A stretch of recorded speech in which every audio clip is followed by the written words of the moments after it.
And I was lost, crossed lines of shame. Oh no, what's this? Spider, no, he said it was easy.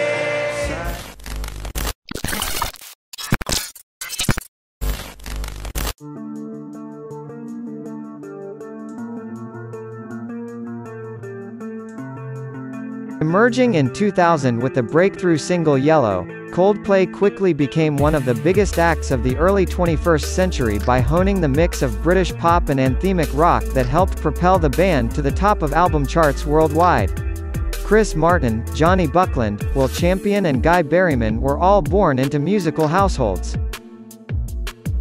Martin, the eldest of 5 children, started playing the piano as a child and was later entertained by Tom Waits' work.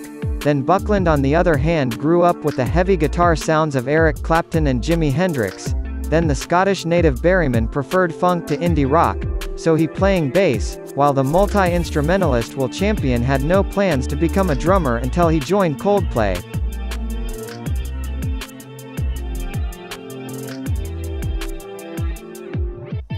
They got together in 1997 while attending the University College of London, and Safety IPI were released shortly after their first performance at the Manchester Festival. It was enough to win the band over to a British deal with Parlophone Records in April 1999, and the Blue Room IPI arrived that fall. Coldplay was hailed as the next Travis thanks to their simple acoustics and captivating personas. Parlophone drove Coldplay to Par Studios in Liverpool, where they recorded most of their debut album. Then Parachute was released in July 2000 and was a quick hit with the power of 4 British singles, some of which also enjoyed popularity in America. With the hit Yellow topping the charts on both sides of the Atlantic, Parachute was released in the United States in November, where sales soon rivaled and eventually surpassed sales in the UK. On the strength of their universally popular debut, Coldplay returned to the studio in fall 2001 to work on a second album. They emerged with the darker and more aggressive A Rush of Blood to the Head, and released the album worldwide in August 2002 and embarked on a global concert tour thereafter. The piano ballad The Scientist enjoyed regular radio rotation, while Clocks and In My Place won Grammy Awards. Riding on the success of Rush of Blood, Coldplay pushed those ideas further and began recording material for a third album in early 2004.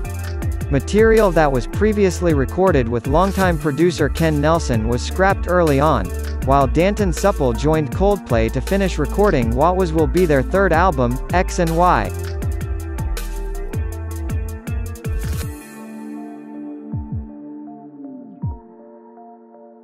Speed of Sound marked the band's first single from the album in spring 2005.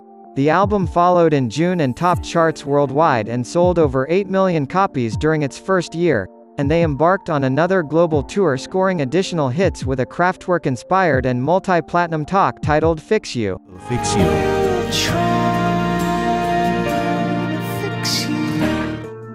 Such success put Coldplay on the same commercial level as U2, but with increasing popularity and exposure came negative criticism of the earnestness and sound of their formula. Long story short, they reunited. The quartet retreated to the studio in late 2006 to work with acclaimed producer Brian Eno. The recording session with Eno was completed within a year and was followed by several months of mixing and growing anticipation from the band's audience. Then Viva La Vida, also known by its full name, Viva La Vida or Death, and All His Friends finally arrived in June 2008.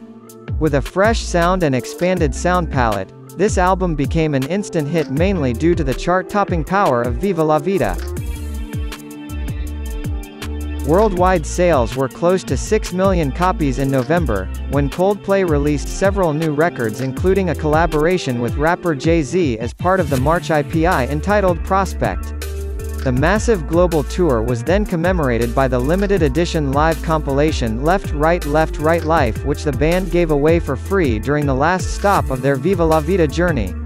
Continuing their experimentation with non-rock genres, the group incorporated electronic beats and hip-hop synth forwards for their 5th studio set.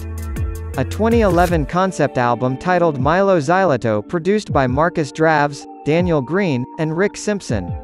Topping the charts worldwide, Milo Xyloto has also produced several hit singles including Princess of China.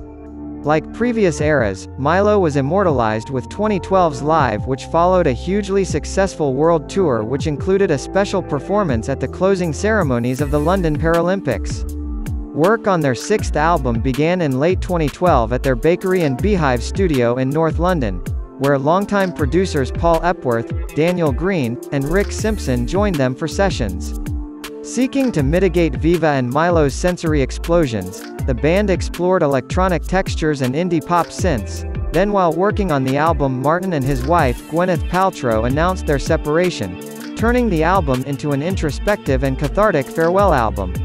The Grammy-nominated Ghost Stories arrived in May 2014 and topped the charts once again.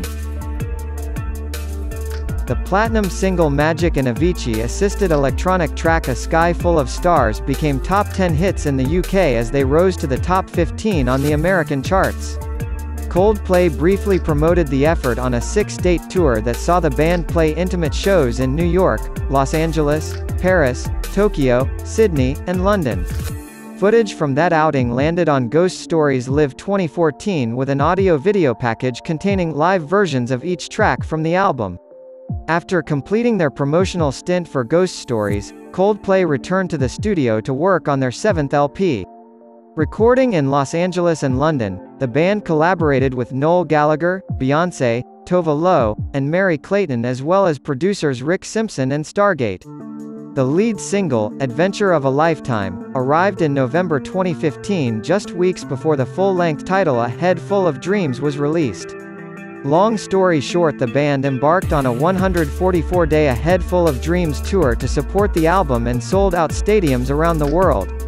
Meanwhile, Coldplay released something just like this, which is a collaboration with pop EDM group called The Chainsmokers, which appeared on the Chainsmokers album Memories Do Not Open as well as on Coldplay's IPI Kaleidoscope. On November 15, 2017 in Buenos Aires, the band played the final show of their trip, which became the third highest grossing concert tour of all time to date. Then a year later they closed the era of Head Full of Dreams with the release of CD and DVD sets Live in Buenos Aires or Live in Sao Paulo, as well as the career-long documentary A Head Full of Dreams directed by Matt Whitecross.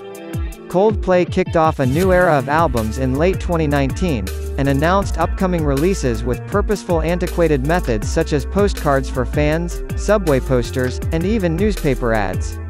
Published in November, Everyday Life's 16 tracks split into two sides, namely Sunrise and Sunset, and found the band returning to the international sound heard in Global Citizen Episode 1.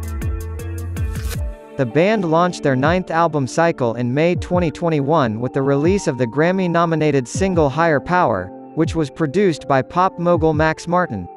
A few months later, a second single titled My Universe, a collaboration with K-pop group BTS, topped the Billboard Hot 100, marking Coldplay's second #1 hit on America's Music of the Spheres, arriving that October. Produced entirely by Max Martin, this Skyfae concept album also features guest star Selena Gomez as well as sister duo Jacob Collier and R&B We Are King.